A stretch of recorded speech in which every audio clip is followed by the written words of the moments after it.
안녕하세요. 서정호 목사입니다. 꿀보다 더 단 말씀이 있는 달콤한 큐티 시간입니다. 크리스찬의 덕은 돌을 닦고 그리고 100일 기도를 한다고 해서 쌓이는 것은 아닐 것입니다. 오히려 예수 그리스도를 묵상하며 그분이 사셨던 삶을 깊이 돌아보며 그 말씀, 그 삶대로 살아가려고 애쓰고 노력할 때 우리 속에 자연스럽게 쌓여지는 것이 아마 그리스도인의 덕이라고 생각이 듭니다. 오늘 아침에도 시편을 묵상하면서 주님만 바라보며 묵상하면서 살아감으로 하나님의 영광 가운데 이르는 저와 여러분이 됐으면 좋겠습니다. 오늘 달콤한 큐티 시작해 봅니다.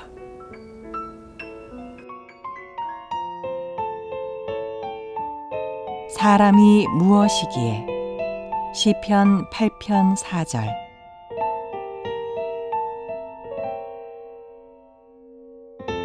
사람이 무엇이기에 주께서 그를 생각하시며 인자가 무엇이기에 주께서 그를 돌보시나이까.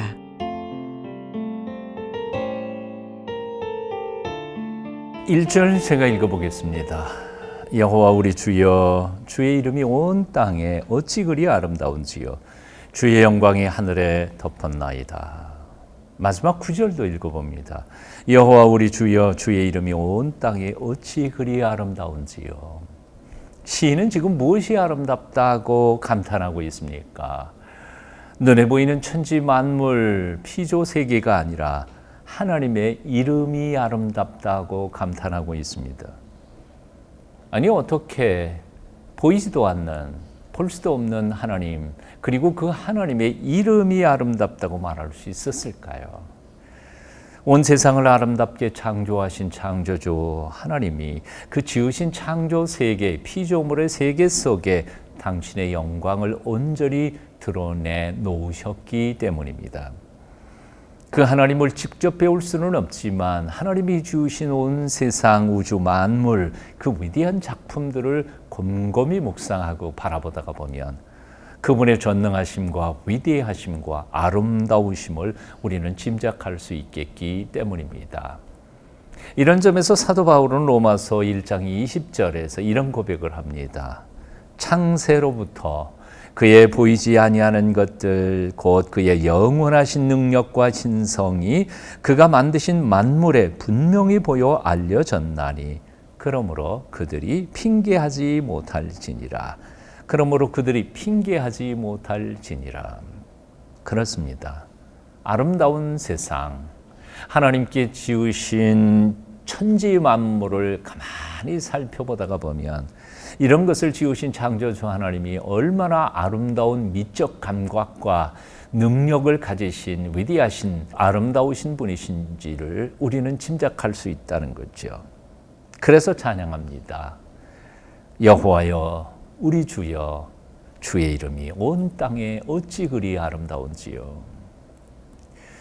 이 아름다운 세상을 지으신 아름다우신 우리 하나님을 믿으십니까?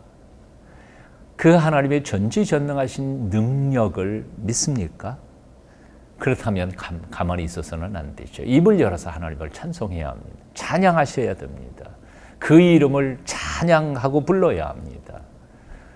시편 전체가 150편이지요. 그리고 그 150편의 마지막 절이 150편 6절입니다. 그 전체 150편 시편의 결론은 바로 6절에 나와 있죠. 호흡이 있는 자마다 여호와를 찬양할지어다 할렐루야. 호흡이 있는 자마다 여호와를 찬양할지어다 할렐루야. 호흡이 있다는 말이 뭡니까? 숨 쉴 수 있는 사람 다 하나님을 찬송해야 된다는 거죠. 숨 쉬지 못하는 사람이 어디 있겠습니까? 숨 못 쉬면 금방 죽는데요. 그러니까 살아있는 사람은 마땅히 하나님을 다 찬양해야 한다는 초청인 겁니다. 2절 말씀을 한번 볼까요? 주의 대적으로 말미암아 어린 아이들과 젖먹이들의 입으로 권능을 세우시며.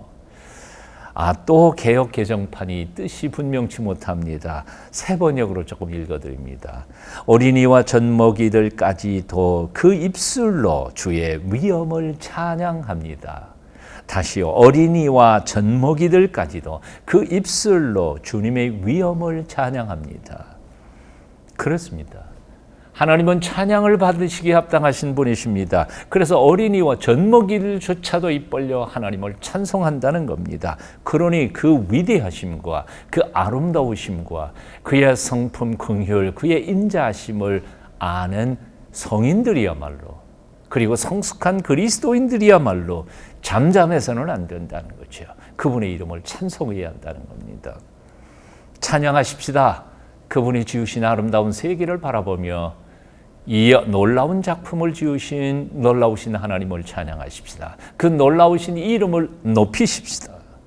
자, 그런데 오늘 시편 8편을 주의 깊게 읽어보다가 보면 시인은 하나님이 주신 놀라운 세상만 보고 감탄하고 있지는 않습니다. 그 세상 중에 가장 아름다운 하나님의 작품, 위대한 작품인 인간, 인생을 보면서 감탄하고 있다는 겁니다. 3절부터 5절까지 읽습니다. 주의 손가락으로 만드신 주의 하늘과 주께서 베풀어 두신 달과 별들을 내가 보오니 사람이 무엇이기에 주께서 그를 생각하시며 인자가 무엇이기에 주께서 그를 돌보시나이까. 그를 하나님보다 조금 못하게 하시고 영화와 존귀로 관을 씌우셨나이다. 하나님의 창조하신 세계를 바라보다가 보니까, 찬양하다가 보니까 그 중에서 가장 위대한 존재로 하나님이 형상대로 지음을 받고 그리고 온 세상 우주 만물을 통치하도록 그 권한을 위임한 권세를 주신 인간들, 인생들이 참으로 위대하다는 거죠. 그들을 그렇게 사랑해 주시는 하나님이 너무 고맙고 놀랍다는 찬송입니다.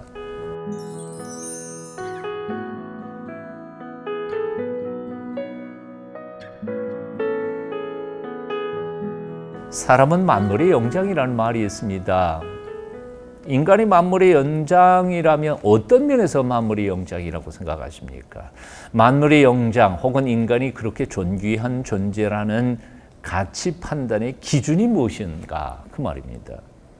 만일 진화론의 주장처럼 인간이 단지 아메바에서부터 진화된 고등동물, 좀 더 직설적으로 표현해서 원숭이의 자손이라고 생각한다면, 그리고 우리 머릿속에 생각하고 있는 생각이라고 하는 것은 다른 게 아니라 머리 뇌에서 사용되고 있는 단순한 화학작용이라고 생각한다면, 가슴속에서 누군가를 향한 사랑과 우정을 그냥 전기작용, 우리 체내에 일어나는 전기작용 중에 하나라고 생각한다면, 과연 우리 인간이 도대체 돼지와 다른 점이 뭐가 있겠습니까? 원숭이와 다른 점이 뭐가 있겠습니까? 무슨 근거로 사람을 만물의 영장이라고 말할 수 있겠느냐, 그 말입니다. 오늘 본문에 보니까 4절에 사람이라는 말이 히브리어로는 에노시라고 하는데, 이 에노시라는 말은 깨지기 쉬운 존재, 부패하기 쉬운 존재라는 뜻입니다. 그리고 4절에 두 번째 나오는 인간의 표현인 인자라는 말도 있습니다. 벤 아담이라고, 아담의 아들, 흙의 아들이라는 뜻이죠. 먼지라는 뜻이죠. 여하튼 간에 이 사람이 됐든 인자가 됐든 외형적 조건으로 보면 인간은 하잘것 없는 존재라는 뜻입니다.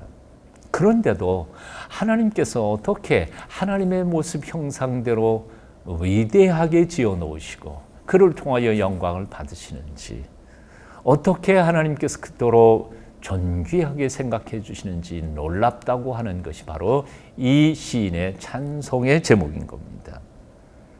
코에 숨결 하나만 떨어지면 그 순간부터 흙으로 돌아갈 준비를 하고 있는 우리 인간. 그런데도 왜 하나님은 이 인간들을 그렇게 존귀하게 생각하시는 것일까요? 존귀한 존재로 인정해 주시는 걸까요?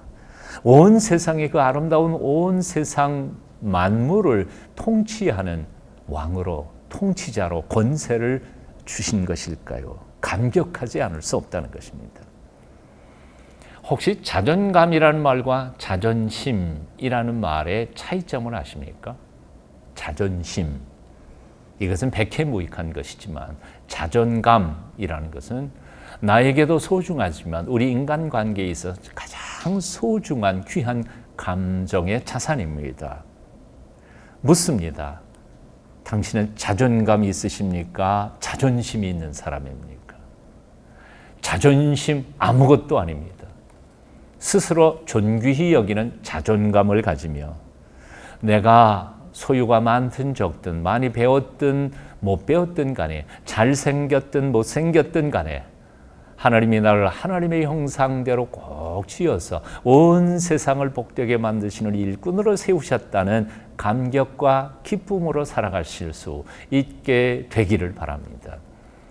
하나님께서 내게 주신 소명, 내게 주신 아름다운 영광의 모습을 자존감으로 느끼면서 기뻐하며 오늘도 세상을 하나님의 아들로 하나님의 딸로 아름답게 만들어 가시는 하나님의 사람들 다 되시기를 축원합니다.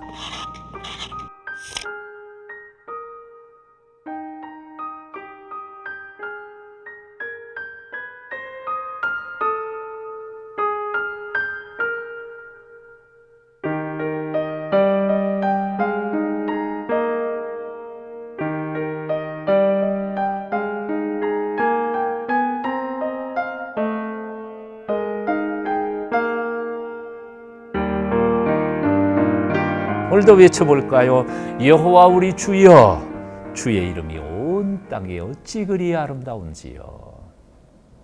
함께 묵상한 말씀 온종일 되새기면서 주님과 동행하시기를 축원합니다. 기도하겠습니다. 비록 흙으로 빚어진 깨지기 쉬운 질그릇이지만 우리 속에 보물이신 예수 그리스도께서 좌정하여 계신 것을 감사하며 우리가 보물단지임을 자존감을 가지면서 기뻐하며 주님의 뜻을 이 땅 위에 세워가는 하나님의 거룩한 아들, 딸들 다 되게 도와주시옵소서. 예수님의 이름으로 기도하옵나이다. 아멘.